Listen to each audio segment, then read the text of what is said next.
جا رہے ہو بلکہ میں تمہیں بھیج رہا ہوں، اس لیے ان سب کے مقابلے میں میں تمہارے ساتھ ہوں۔ تو نمرود کے مقابلے میں ابراہیم علیہ السلام کے ساتھ اللہ، فرعون کے مقابلے میں موسیٰ علیہ السلام کے ساتھ اللہ، قوم نوح کے مقابلے میں نوح علیہ السلام کے ساتھ اللہ، ہر ایک قوم کے مقابلے میں اور ہر طاقت کے مقابلے میں اللہ کی طرف سے جو بھیجے ہوئے تھے ان کے ساتھ اللہ بذات خود ہیں۔ ایک ہے اپنے بندے کے ساتھ، اپنے پیغمبر کے ساتھ، وہ مخلوق ہو جو اللہ کی بنائی ہوئی ہے، اللہ کی بنائی ہوئی چیزیں، اور ایک یہ ہے کہ اللہ بذات خود ہو۔ اس لیے ہر ایک کے ساتھ اللہ، اور جب اللہ ساتھ ہے اس ایمان اور اس دین اور اس کی طرف دعوت کی وجہ سے، تو اللہ کی مدد ساتھ ہے اور کام چلتا ہے اللہ تعالی کی مدد سے۔ اس نے جگہ بجگہ بتایا اِنَّا لَنَنصُرُ رُسُلَنَا وَالَّذِينَ آمَنُوا فِي الْحَيَاةِ الدُّنْيَا، کہ اپنے بھیجے ہوئے کی مدد تو ہم کرتے ہیں۔ یہ کیسے ہو سکتا ہے کہ بھیجے اللہ اور مدد کرے کوئی اور؟ ہم دنیا میں دیکھتے ہیں کہ دنیا میں کوئی بھی ملک والا کسی کو دوسرے ملک میں بھیجتا ہے سفیر بنا کر کسی کام کے لیے، تو اس کی مدد بھی ساتھ ہوتی ہے۔ جو بھیجے، جو کام دے، جو حکم دے، تو کام دینے والے کی قوت اور طاقت اور اس کی مدد اس کے ساتھ ہے جب تک وہ اپنے کام پر رہے، اور نبی موت تک اپنے کام پر تھا۔ اس لیے کہ یہ انتخاب جو اللہ کا تھا، اللہ کا علم کامل ہے۔ بندوں کا انتخاب تو ہو سکتا ہے اس طرح کہ بندے کسی کام کے لیے کسی کو تجویز کر دے، اور پھر شاید بعد میں پتہ چلے کہ یہ تو اس کا اہل نہیں تھا، اس کے پاس وہ علم نہیں ہے، اس کے پاس وہ خوبی نہیں ہے جو ہمارا خیال تھا، یا یہ ہے کہ یہ ہمارا خود ماننے والا نہیں ہے، گویا امین نہیں ہے، امانت دار نہیں ہے۔ تو یہ تو لوگ اس میں غلطی کر سکتے ہیں اور کرتے رہتے ہیں، سمجھتے کچھ ہیں اور پھر ہوتا ہے کچھ اور۔ لیکن اللہ کا علم کامل، جس کو بھی بھیجا گیا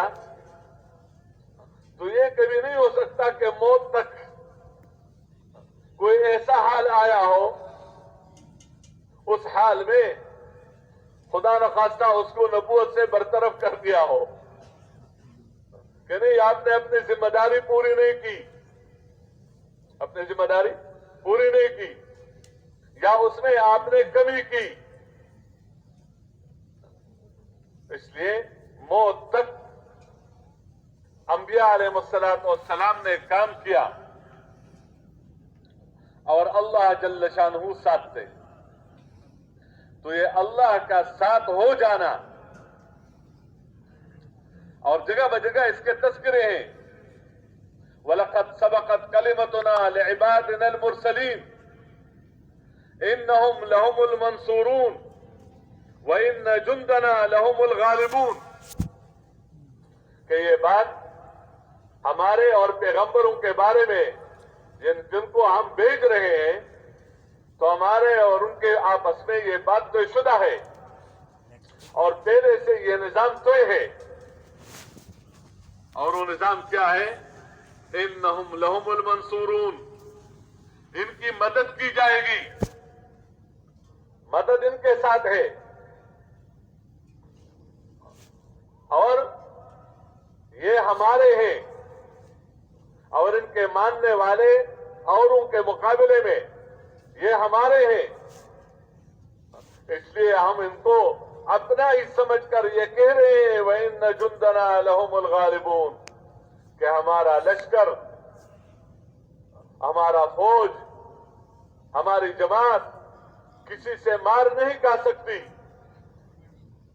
کسی سے شکست نہیں کھا سکتی، کہ ہمارے والوں کے مقابلے میں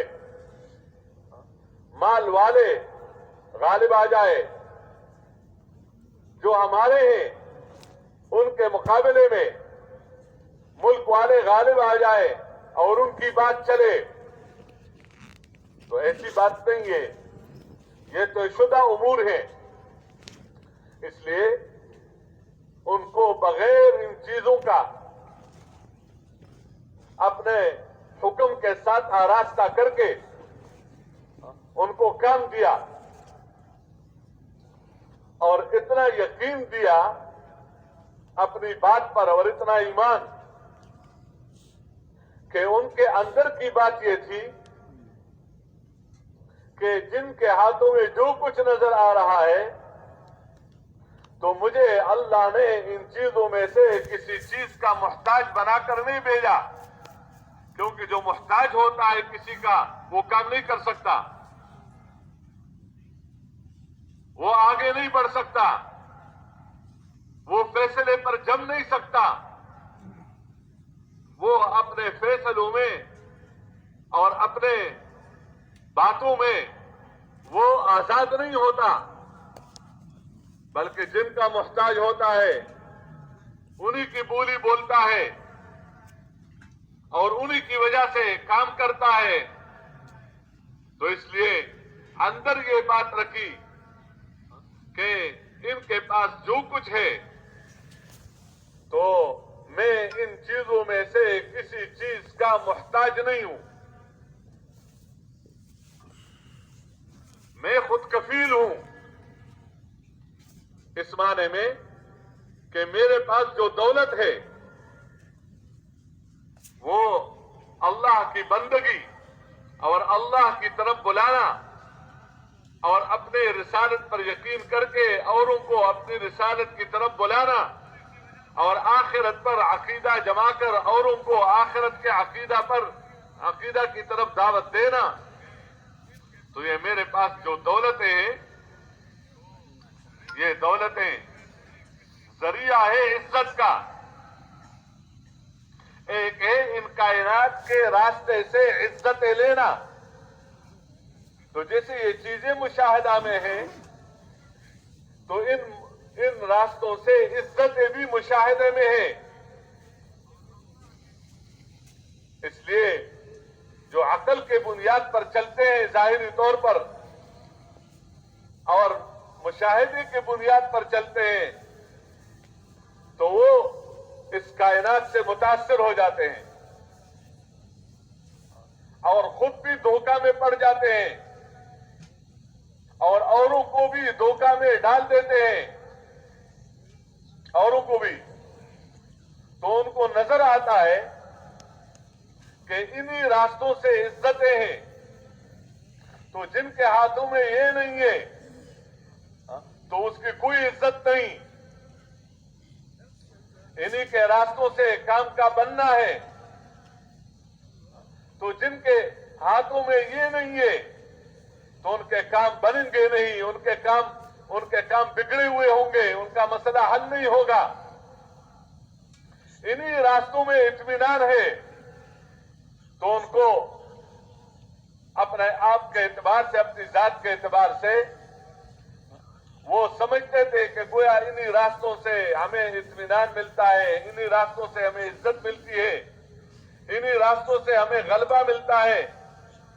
انہی راستوں سے ہمارا کام بنتا ہے۔ اس لیے کام ہمارے بنتے ہیں، ان کے نہیں بنتے۔ تو یہ ہمارے محتاج ہیں، یہ پیغمبر اور اس کے ساتھ دینے والے، ان کی زندگی نہیں بن سکتی جب تک یہ چیزیں ان کے ہاتھوں میں نہ ہو، اور یہ چیزیں ان کے ہاتھوں میں آ نہیں سکتی جب تک یہ ہماری بات نہ مانے، جب تک اس طرح زندگی نہ گزارے جس طرح ہم چل رہے ہیں، ہم زندگی گزار رہے ہیں۔ اس لیے ان کو ایک اعتبار سے اپنی بات پر یقین ہوتا تھا اور اطمینان ہوتا تھا کہ نہیں، یہ کچھ نہیں کر سکتے، ان کے ہاتھ میں کچھ بھی نہیں ہے، ان کے پاس ہے کیا؟ کیوں؟ ان کو اللہ نظر آتا ہے۔ اللہ تو ایمان کی برکت سے ہر وقت سامنے ہوتا ہے۔ کہتے ہیں ایسی عبادت کرو جیسے تو اللہ کو دیکھ رہے ہو، یا کم از کم اتنا تو ہو کہ اللہ تجھے دیکھ رہا ہے۔ تو ایسا بندہ جس کے ہر وقت نظر ہو کہ گویا مجھے اللہ نظر آ رہا ہے، یا میں اللہ کے نظروں میں ہوں، ہر وقت اللہ مجھے دیکھ رہا ہے، اس انسان کی ایمانی طاقت اور ایمانی قوت کتنی زیادہ ہوگی اور کتنا اس کا اللہ کے ساتھ تعلق ہوگا۔ تو ان کو تو نہ فرشتوں کا نظام نظر آ رہا ہے، فرشتوں کا نظام تو کفر کے ساتھ نظر نہیں آتا، کفر کے ساتھ تو ظاہری نظام نظر آتا ہے۔ جب شیطان نے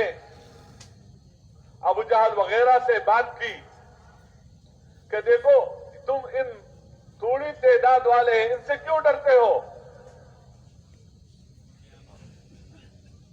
ان سے مقابلہ کرنا تمہارے لیے کیا مشکل ہے؟ تمہارے پر تو کوئی غالب آ ہی نہیں سکتا۔ لا غالب لکم اليوم من الناس وانی جار لکم، آپ کا مدد کرنے والا، آپ کا ساتھ دینے والا، اور جو بھی وہ تو میں تمہارے ساتھ ہوں۔ یہ شیطان نے ان سے باتیں کی، لا غالب لکم اليوم من الناس وانی جار لکم فلما تراءى الفئتان نكص على عقبيه، لیکن جب اس نے دیکھا اور اس کو اللہ نے دکھایا اور یہ جانتا تھا فرشتوں کے نظام کو، تو جب دیکھا ان نے فرشتوں کو کہ اللہ پاک کیسے اپنے بندوں کی مددیں کرتے ہیں، اگرچہ اس کا محتاج نہیں ہے لیکن یہ اللہ کا نظام ہے، تو یہ الٹے پیر پھیر گیا اور کہا کہ اب میں تمہارے سے بری ہوں، انی بریء منکم، کیوں؟ انی ارا ما لا ترون، تمہیں کیا پتا میں کیا کچھ دیکھ رہا ہوں، جو میں دیکھ رہا ہوں وہ تمہیں نظر نہیں آ رہا ہے۔ تو اب وہی شیطانیت، انی اخاف اللہ، میں تو اللہ سے بہت ڈرتا ہوں، واللہ شدید العقاب، اللہ تو بہت سخت عذاب دینے والا ہے، اب میں ساتھ نہیں ہوتا، اب میں ساتھ نہیں ہوتا۔ میدان میں لا کر ان کے سامنے کھڑا کر کے اب میدان چھوڑ کر اور بتاتا ہے کہ مجھے وہ نظر آتا ہے جو تمہیں نظر نہیں آتا۔ یہ نظام کفر کے ساتھ حفاظت کا نظام نظر نہیں آتا کہ اللہ حفیظ ہے، حفاظت کرنے پر قادر ہے، ہر ایک کی حفاظت کے لیے اللہ نے اس کے ساتھ فرشتے مقرر کیے ہیں، اور ان فرشتوں کے ذریعے سے مختلف حوادث میں اللہ اپنے بندوں کو بچاتے ہیں۔ اس لیے کبھی گولیوں کی بوچھاڑ ہو جاتی ہے جس میں بچنا بہت مشکل ہو جاتا ہے، لیکن اللہ پاک جس کو بچانا چاہے تو اس کو بچا لیتے ہیں۔ بندہ سمجھتا ہے میں نے یوں کر لیا، میں نے یوں کر لیا، ہمارا نظام حفاظت کا چلا تو دیکھو بچ گئے، نہیں وہ تو جب تک اللہ بچانا چاہتے ہیں تو بچا رہے گا یہ، اور جب اللہ پاک اپنے حفاظت کا نظام ہٹا دیتا ہے، یہ اللہ کا نظام ہے کہ جب اس کا وقت مقررہ آ جاتا ہے تو اپنے حفاظت کے نظام کو اللہ پاک ہٹا دیتا ہے، اب کوئی بھی اس کو بچا نہیں سکتا۔ اگر تمہارے نظام سے ہوتا تو کل بھی تمہارے ساتھ یہی نظام تھا، کل بھی تمہارے معیت میں یہ 2-4 بندے تھے، یا یہ 15-10 ملک تھے، یا تمہارے ساتھ اکثریت تھی۔ آج وہ کہیں نہیں گئی، آج بھی وہ تمہارے ساتھ ہیں اور آج بھی وہ تمہیں بچانا چاہتے ہیں، لیکن بچانے والا اللہ ہے۔ تو یہ حفاظت کا نظام، یہ غیبی نظام ان کو نظر نہیں آتا ہے۔ یہ تو ایمان کی برکت سے اللہ دکھلاتا ہے، اور اس ایمان کی برکت سے جو غیبی نظام ہے اس کے مقابلے میں اگر کوئی بھی نظام آ جائے تو اس نظام کی یہ نفی کرتا ہے اور اس نظام کا یہ انکار کرتا ہے اور غیبی نظام کو ثابت کرتا ہے۔